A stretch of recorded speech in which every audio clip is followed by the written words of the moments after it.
Hi, today I bring you a game from the Magnus Carlsen Invitational tournament that's running at this present stage, and they might be in bed now because this game was played for New Zealand yesterday's date, the 29th of April 2020, which was Wednesday of course. But this is now the 30th for New Zealand and this is the 29th, still overseas.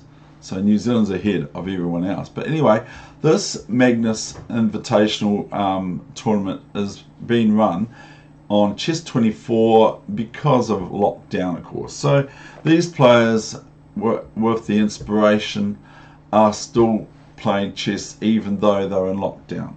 So this is round 6 that was played, as I've already said, yesterday for New Zealand, but still the current day for overseas. Here we go. Even Australia is just about a wee bit behind us in time. We're a bit ahead of everyone else. Okay, just a bit of light entertainment there. So who is playing today? Okay, so here is this position. Now this position looks pretty sort of like, there you have the names. We've got Maxim Vashilakova. I think that's right. Maxim Vashilakova.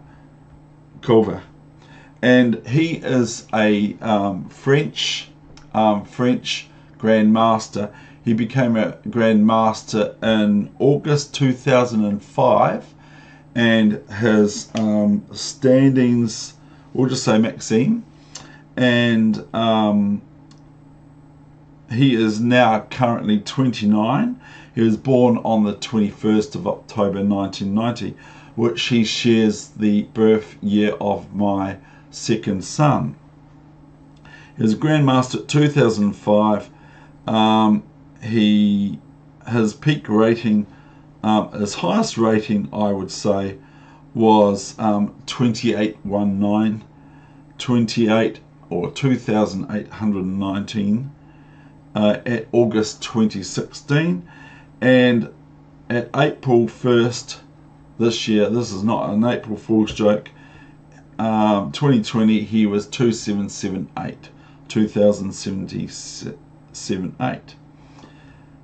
He's playing none other than Fabiano, who is black, and the time control is 15 minutes and 10-second increments. And guess what he plays for this round 6? He plays the French as white. You know, it's fantastic. He almost plays the French for white. Now Magnus is currently, as you can see, Magnus is currently on 13 points, and Ding is on 11 points, and Hikaru is on 11 points. And the prize fund for first, we'll just say first, is set at $70,000. I gather that is American without looking into it. Now, any other facts I'd like to share with you is that I've said that $70,000, and thanks to Chess24, which is a great chess site, and thanks to these players for bringing us top games still, even in lockdown. So it's 15 minutes and 10 seconds increments. Okay, here we go. Let's get on with this game. So as promised, I'll make sure the engine is off so it doesn't interrupt. Hi there, Mr. Tiger.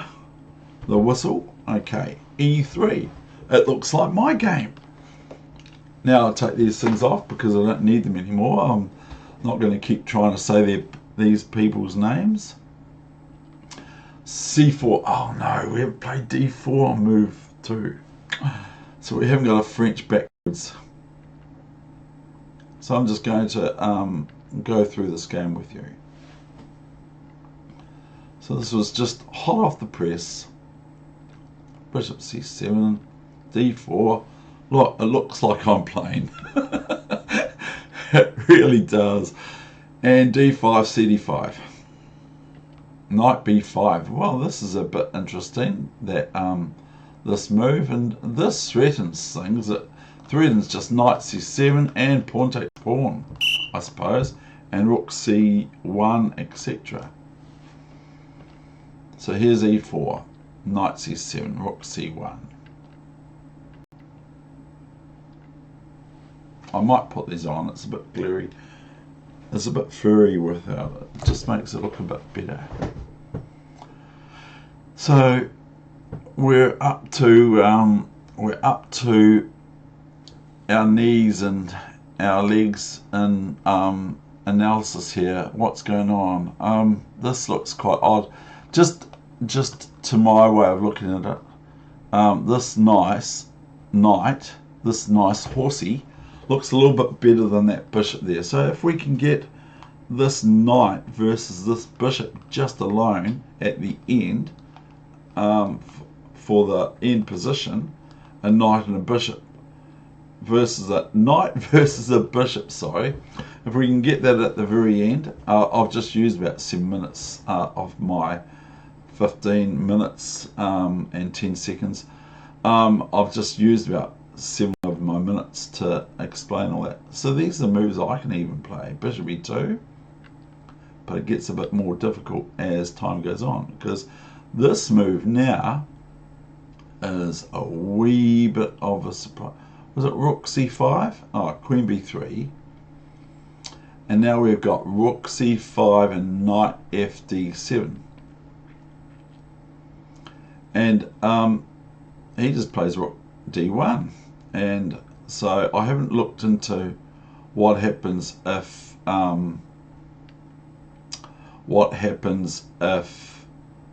knight c5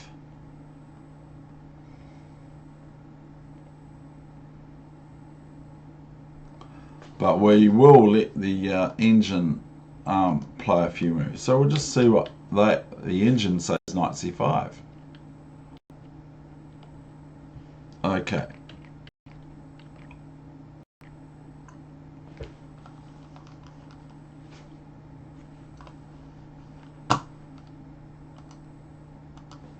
Well, I'm not entirely sure myself of why black doesn't take the knight.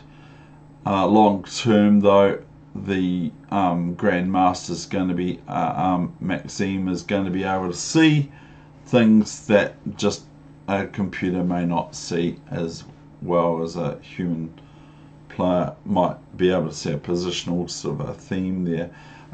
Probably this diagonal will be quite strong for white, maybe, and that sort of thing. Anyway, a4. So here probably the computer would start to get a bit less likely to take the knight, the rook on c5 with the knight. So here's rook c7. So this gets quite normal now. Rook c1 doubling up, and here's rook c8, rook c8, rook c8, rook c8. No, rook c5. Now we can all see that knight c5 is not a great idea because of bc5 or dc5, that sort of thing, and then pick up the knight on b6 as well. So here's queen e7, which could threaten that, and so we go rook c8. b5, and now white's activating their dark squared bishop, which is a bit cloaked and clouded by these d4 and e3 pawns. So here's bishop queen b5. I thought it was bishop b5. h4 and h6.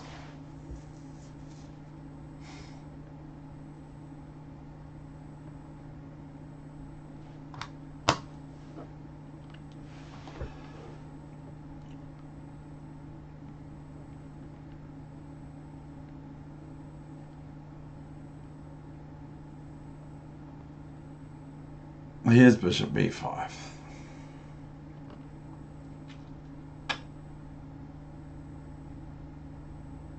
Now here's where it gets quite interesting. hg5, of course, and then I think it's knight e2, yes.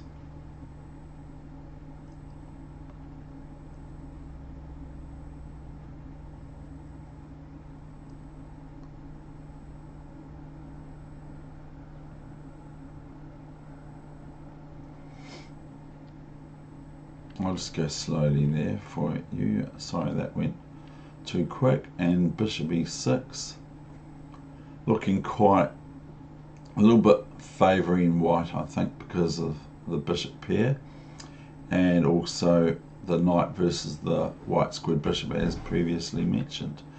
So here's a5, pretty quiet still. b6 looking like it's just gonna. Now here is the moment of truth for black soon occurring, is f4, and then we have ef3. Now who would think that white would not play gf3 here, but plays queen f8 check and king g6, and then what was it now, bishop d3 check, and then bishop f5,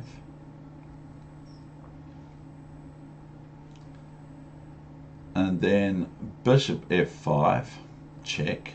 See, the knight on c8, king f5, and queen c8 check. Now the thing is that white has two pieces on pre, the e2 knight and the bishop b4, so forth. So white now plays, black plays king g6, and now white plays knight g3. So it's almost to the end. So can we analyze just ourselves the final moves, which are the following: queen takes bishop b4, but of course queen f5 check, king g7, queen takes g5 check, king f8, queen takes f6, and white is a piece up. So then black plays queen e1 check, and white plays knight f1, and that defends the e3 pawn, and there's no stalemate or no perpetual check for black, and so black just remains a piece down for nothing. So those moves are queen b4, queen f5 check. Well done if you did that. Very good for your chess. Nothing better to do in chess other than two mover chess problems. Queen g5, king f8, queen f6, threatening of course queen f3. Queen e1 check and knight f1, and this is where the game ended. So there's the scoreboard for that's the scoreboard as it sits at the moment. Okay, and I think this is Lurin, isn't it? Ding Lurin.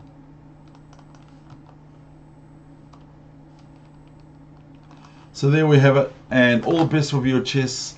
I hope it gets better and better as time goes on, or quickly, and that sort of thing. And primarily enjoy your game of chess. That's most important. I think it's probably one of the most important things in chess, is to enjoy your game of chess and don't let losses get on top of you. Okay, that's what I think. It's only my opinion, not anyone else's, I suppose.